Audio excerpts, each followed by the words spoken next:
Hi friends, 1953లో the American intelligence agency CIA ప్రపంచంలోని అన్నిటికన్నా చాలా భయంకరమైన ప్రయోగం చేసింది.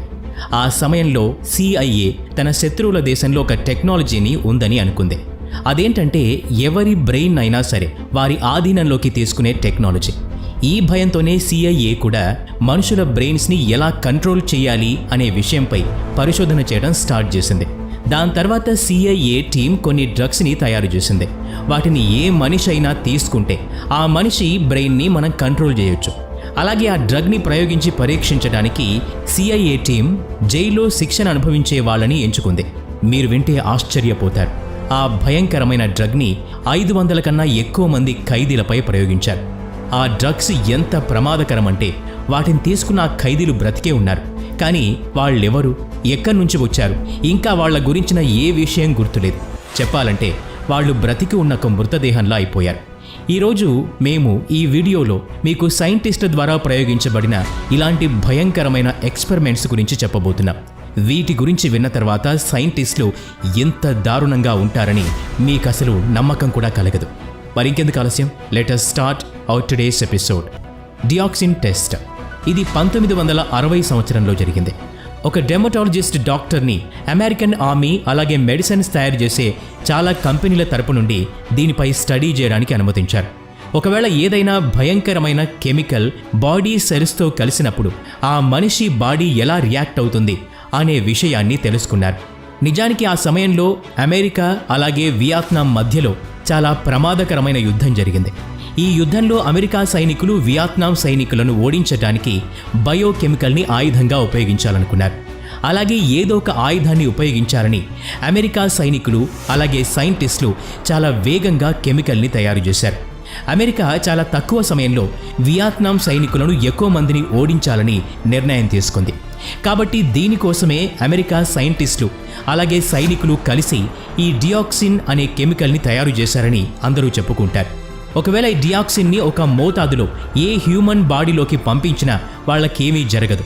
కానీ ఒకవేళ మోతాదు ఎక్కువైతే మాత్రం ఆ మనిషి శరీరం దారుణంగా కాలిపోతుంది. అయితే మీరు ఈ విషయం వింటే ఆశ్చర్యపోతారు. అమెరికా సైంటిస్టులు అలాగే సైనికులు కలిసి డియాక్సిన్ యొక్క మోతాదును 500 రెట్లు ఎక్కువ జైల్లో ఉన్న ఖైదీలకు ఇంజెక్ట్ చేశారు. దానివల్ల వాళ్ళ బాడీకి ఏం జరిగింది అనేది మీరు ఊహించవచ్చు. కొంతమంది సైంటిస్టులు వాళ్ళ బాడీని పరిశీలించి వాళ్ళని వేడి నూనెలో ఫ్రై చేస్తే ఎలా అవుతారో అలా అయ్యారని నివేదించారు. కానీ వీళ్ళు అధికారికంగా ఈ ప్రయోగం యొక్క ఫలితాన్ని పబ్లిక్కి షేర్ చేయలేదు. Operation sea spray.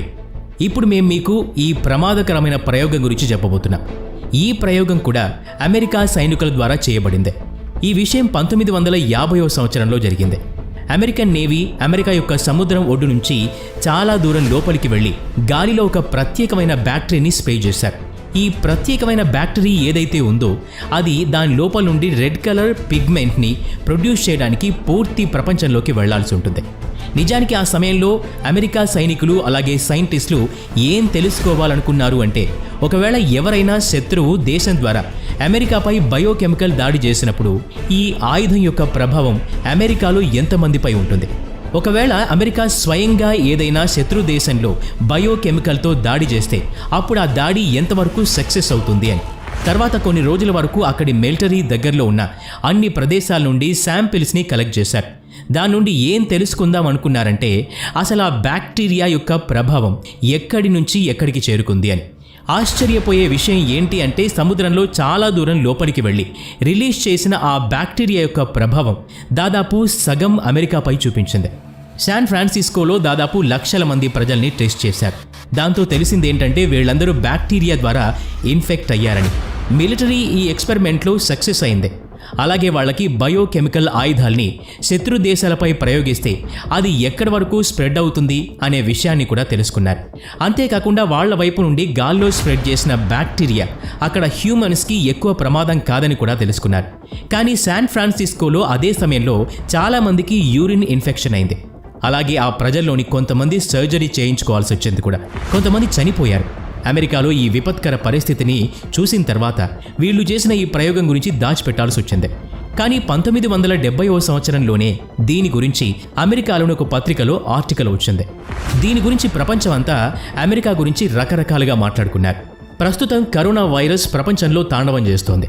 ఈ కరోనా వైరస్ న్యాచురల్ వైరస్ కాదు, ఏదో ఒక దేశంలో తయారు చేయబడ్డ ప్రమాదకరమైన ప్రయోగం యొక్క ఫలితమని కొంతమంది అనుకుంటున్నారు.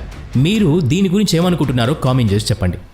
MK అల్ట్రా ఈ సంఘటన 1950-60 సంవత్సరాల మధ్య జరిగింది. ప్రపంచ దేశాల మధ్య భయంకరమైన యుద్ధం మొదలవడంతో అమెరికాకి ఈ విషయంలో భయం వేసింది. ఏంటంటే వాళ్ళ శత్రు దేశాల సైనికులు వీళ్ల మైండ్ని కంట్రోల్ చేయడానికి ఏదో టెక్నిక్ని ఉపయోగిస్తున్నారని అనుకున్నారు. అలాగే ఈ టెక్నిక్ని ముఖ్యంగా ఆ దేశంలో ఖైదీలుగా ఉన్న సైనికులపై ప్రయోగం చేస్తున్నారని సందేహపడ్డారు. కేవలం ఈ భయంతోనే అమెరికా ఏదో ఒక యాక్షన్ తీసుకుందాం అనుకుంది. ఈ యాక్షన్ రూపంలో CIA తరపు నుంచి 1954వ సంవత్సరంలో MK అల్ట్రాని లాంచ్ చేశారు. ఇదొక భయంకరమైన మిషన్. ఇందులో అమెరికా ద్వారా చాలా భయంకరమైన మెడిసిన్స్ తయారు చేయబడ్డాయి. దీని హ్యూమన్స్లోకి ఇంజెక్ట్ చేసిన తర్వాత వాళ్ళ బ్రెయిన్ని కంట్రోల్ చేయొచ్చు. ఈ ప్రాజెక్టు ఎంత సీక్రెట్ అంటే ఈ రోజు వరకు కూడా దీని గురించి చాలా తక్కువ మందికి మాత్రమే తెలుసు.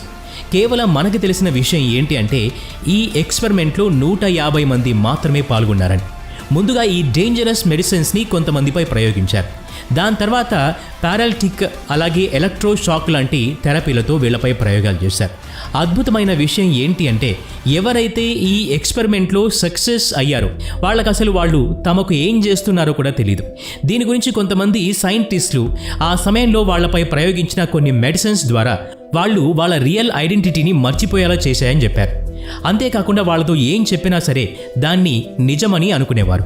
1954-64 సంవత్సరాల మధ్యలో చాలామందిని వాళ్ళకి ఈ విషయం గురించి చెప్పకుండానే ఈ ఎక్స్పెరిమెంట్లో పాల్గొనేలా చేశారని చెప్తూ ఉంటారు. ఎంతమందిపై ఈ ఎక్స్పెరిమెంట్ని చేశారో వాళ్ళందరూ ఒక 2 నెలలు కూడా బతకలేదు. QK హిల్ టాప్ ఇది మరొక ప్రాజెక్ట్. దీన్ని అమెరికన్ ఇంటెలిజెన్స్ ఏజెన్సీస్ ద్వారా లాంచ్ చేశారు.